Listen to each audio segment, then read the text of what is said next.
প্রাথমিকের নিয়োগ দুর্নীতি কাণ্ড নিয়ে আলোড়ন পড়ে গিয়েছে রাজ্যে। আর এবার এই দুর্নীতির তদন্তে সিবিআই এর র্যাডারে পার্থ চট্টোপাধ্যায় ঘনিষ্ঠ পুরুলিয়া তৃণমূল নেতা শম্ভু সরকার। সূত্রের খবর, সিবিআই এর রিপোর্টে একাধিক রাজনৈতিক ব্যক্তিত্বের নাম উঠে এসেছে।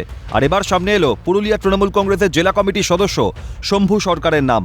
সূত্রের খবর, পুরুলিয়া থেকে যাদেরকে নিয়োগ করা হয়েছে সেই সমস্ত চাকরি প্রার্থীদের নামের সুপারিশ শম্ভু সরকারই পাঠিয়েছিলেন বা তার রেফারেন্সেই হয়েছে বলে মনে করছে কেন্দ্রীয় তদন্তকারী সংস্থা। তদন্তকারীদের নজরে একাধিক প্রভাবশালী, কিন্তু সেখানে শম্ভু সরকারের নাম এলো কিভাবে?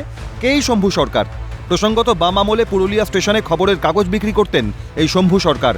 রাজ্যে পালাবদলের পর পার্থ চট্টোপাধ্যায়ের ঘনিষ্ঠ হিসেবে পরিচিত এই শম্ভু সরকারের রাজনৈতিক উত্থান হয় জেট গতিতে। খবরের কাগজ বিক্রেতা থেকে আচমকাই সিধু কানু বিরসা বিশ্ববিদ্যালয়ে চাকরি পেয়ে যান তিনি। সাধারণ কর্মী থেকে জেলা কমিটির সদস্য হয়ে ওঠা, কোনোটাই রাজনীতির কারবারি থেকে শুরু করে জেলার মানুষের চোখে এড়ায়নি। বিরোধীদের অভিযোগ, চাকরি থেকে শুরু করে রাজনীতির ময়দানে শম্ভু সরকারের উত্থান সবটাই হয়েছিল তৎকালীন শিক্ষামন্ত্রী পার্থ চট্টোপাধ্যায়ের সৌজন্যে। কিভাবে নিয়োগ দুর্নীতিতে নাম জড়ালো তার, উঠছে প্রশ্ন। যদিও তার বিরুদ্ধে ওঠা যাবতীয় অভিযোগ উড়িয়ে দিয়েছেন শম্ভু সরকার। তার দাবি, সিবিআই এর কাছ থেকে কোনো চিঠি আসেনি। সেই সঙ্গে তিনি জানিয়েছেন এই দুর্নীতির সঙ্গে তিনি কোনোভাবেই যুক্ত নন। যেটা বলছেন নাম জোড়াইছে, আমি কোনো কাগজও পাই নাই, আর আমি কোনো ইয়েও নেই, না কোনো ডকুমেন্টসও পাই নাই, আমি কোনো মতেই নেই। আমাকে, আমি তো বললাম আমি কোনো কাজই করি, আমাকে আমার একটা নডিয়াতে একটা ইয়ে আছে, পুরুলিয়াতেও আমার ইয়ে আছে, আজ পর্যন্ত কোনো কাগজ কোনো কিছু, কত লোক কত কিছু বলেছে, কিন্তু আমি বলি না, এইসব আমার দ্বারা হবে না। যেখান থেকে আসুক, যেভাবে আসুক, আমার বক্তব্য হচ্ছে ভাবনা চিন্তা করে দেওয়া উচিত।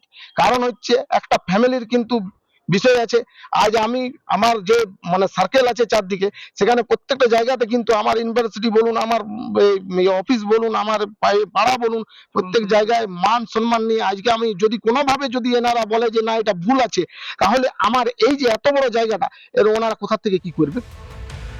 গোটা বিষয়টি নিয়ে শুরু হয়েছে রাজনৈতিক চাপানুতর। পুরুলিয়ার বিজেপি সাংসদ জ্যোতির্ময় সিং মাহাতোর দাবি, এই দুর্নীতিতে অনেক রাঘব বোয়াল জড়িত রয়েছে। এটাতে শুধুমাত্র এ তো হচ্ছে চুনাপুঁটি, রাঘব বোয়ালরাও আছে এর মধ্যে। আর তদন্ত যেভাবে এগিয়ে যাচ্ছে, মনে হয় চার্জশিটও জমা পড়েছে, আমার মনে হয় কেউ ছাড়া পড়বে না, সবগুলোই যাবে। আর উনি শুধু নয়, আরও অনেকজন আছে। সেই জন্যে চিন্তার কোনো কারণ নেই।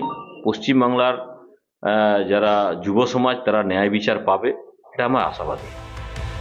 একই সুর বিজেপি পুরুলিয়া জেলা সভাপতি বিবেক রানার। তাঁর দাবি, গোটা তৃণমূল দলটাই দুর্নীতিগ্রস্ত।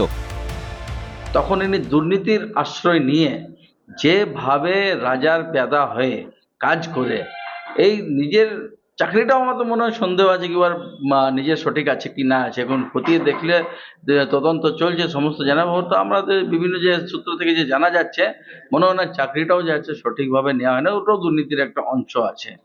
আর তার পাশাপাশি যে উনি যে অত 78 লোকের নাম পাঠিয়েছেন, তার জন্য আর কার কার কত কত নাম পাঠিয়েছেন, যেমন যেমন তদন্ত থেকেও জানা যাবে। আমার মনে হয় যে এই যে লক্ষ লক্ষ টাকা যে সংগ্রহ করা হয়েছে, উনি কি একা খেয়েছেন না নিজের রাজাকেও দিয়েছেন? এবার সে রাজা খেয়ে আছে, তদন্তের মাধ্যমে জানা যাবে। তবে একটি জিনিস বলতে, তৃণমূল দল নিচে বুথ স্তর থেকে একদম কলকাতা অবধি পুরোটাই করাপ্ট দল আছে। এখানে যতজন মাঝে আপনি পাবেন। যদিও তৃণমূলের জেলা সভাপতি সৌমেন বেলথরিয়ার সাফাই, বিষয়টি সম্পর্কে না জেনে এ নিয়ে মন্তব্য করা উচিত হবে না। তৃণমূল কংগ্রেস কিন্তু এই ধরনের ঘটনাকে কখনো প্রশ্রয় দেয় না। আজকে আপনারা দেখেছেন যে দল বিভিন্নভাবে ব্যবস্থা নিয়েছে।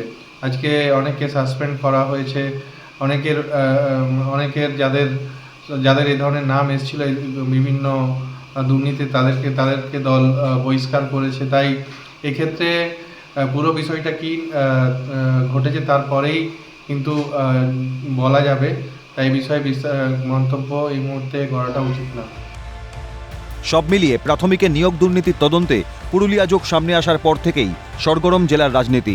তদন্তে আগামী দিনে কোনো রাঘব বোয়ালের নাম সামনে আসে কিনা, সেদিকেই নজর রাজ্যবাসীর। দীপক রামের রিপোর্ট, ক্যালকাটা নিউজ।